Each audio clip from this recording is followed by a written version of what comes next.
Hola muchachos, ¿qué tal? Buenos días. Aquí tienen el horario para hoy. Your first question, the warm-up question, is two parts. The first is ¿de dónde eres? And the second part is ¿dónde estás? ¿De dónde eres? Where are you from?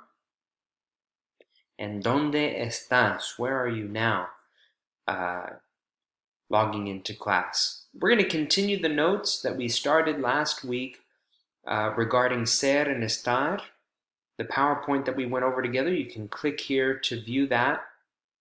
We'll do a little bit of guided practice together, and then we'll go over the ser and estar worksheet that you have for homework. First and foremost, the notes about ser and estar, we went over this graphic together. All of this information is on page 86 of your textbook.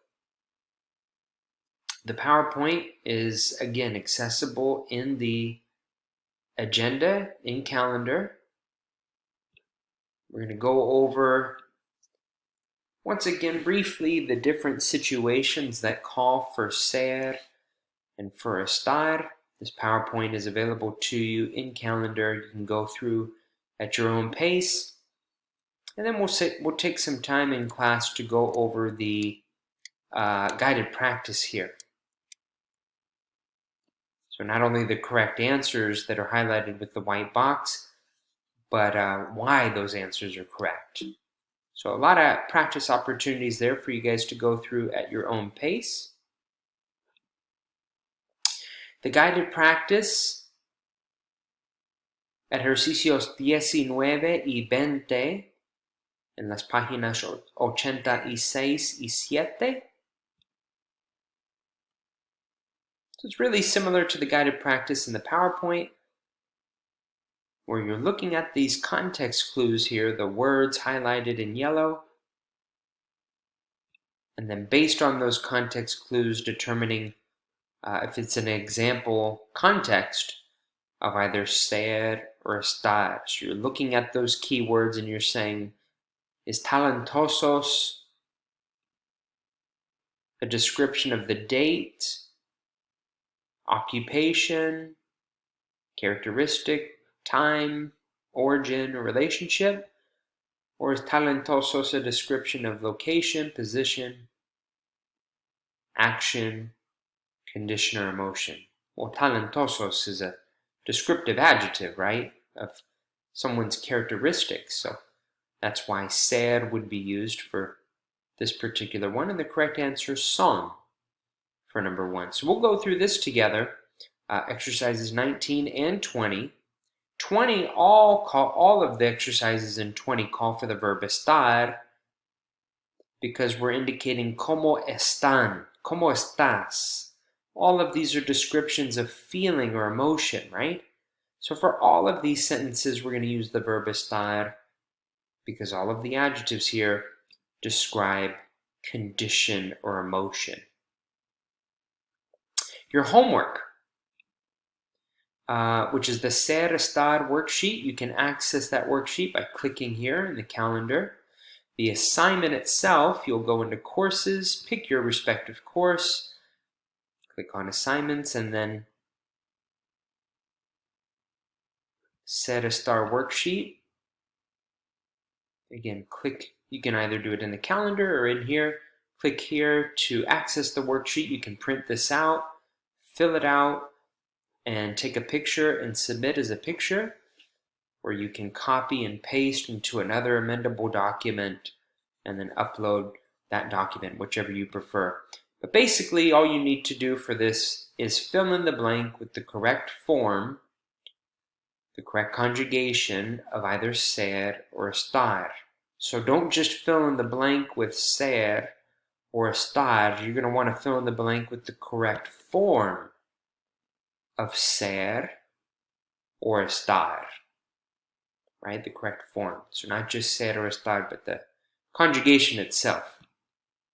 And you're going to use those key words that come at the very end of the sentence to inform your decision. So there's two things you need to do. Number 1, fill in the blank with the correct form of ser estar. And then the second thing you need to do is indicate the situation or context that you identified in the sentence that informed your decision to choose ser or estar. So for example, number 1, el profesor no blank en la escuela. The teacher, the professor, is not in school. School is our key word, right? Keywords are always going to come after the blank. Escuela is our keyword, and escuela is an example or a situation or a context that refers to location, right? Escuela is a location describing where someone or something is at. So that's why we're going to use estar. And the correct form of estar, if we're talking about profesor, that would be the el ella form, right? So the correct answer for number 1 would be está. And then the reasoning would be location. For number 2, el libro blank encima de la mesa. Encima means on top of. Well, that's an example of position. And since we're talking about the book, talking about it, number 2 would also be está. And again, the reasoning position. Number 3, el señor Gómez, blank de Bélgica. Bélgica is Belgium in Spanish. Mr. Gómez is from Belgium. So your answer for number 3 would be ser. Origin, right? And since we're talking about el señor Gómez, we're going to use the el ella form. So es would be the correct conjugation in there. So correct form of ser or estar in the blank.